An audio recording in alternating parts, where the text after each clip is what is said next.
الیکشن مبارک را روان دی د ګناهونو سنټرې به کولاویږي د نافرمانۍ سنټرې به کولاویږي د بېلمازۍ سنټرې به کولاویږي د الله نه د بغاوت دفترونه به کولاویږي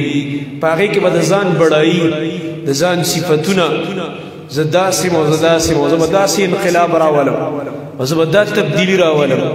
هېڅ څه نشي کولی د دوی د لاسه د عمل ورځ په ورځ د تباهۍ طرف ته روان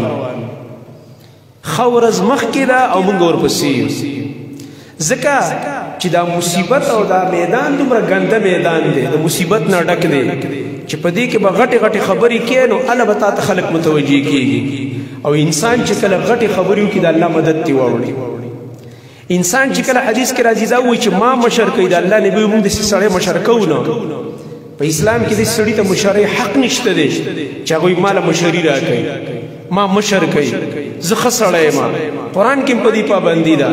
الله رب العالمین فرمایي فلا تزکوا انفسکم دا د ځان ډېرې پاکۍ مه بیانوه چې په خپله خوله لګئ د ځان صفتونه کې نه ډر بېباک او دغه رنګه بېداغ ماضي او فلان او فلان نه جھکنے والا نه بکنے والا په 5 پارټو خرڅ شوی 15 ځلې خپل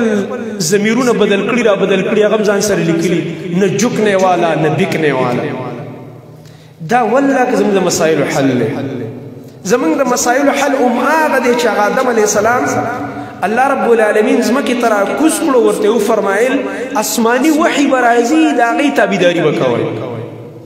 انسانانو په چهرو بدلېدو باندې کار نه کیږي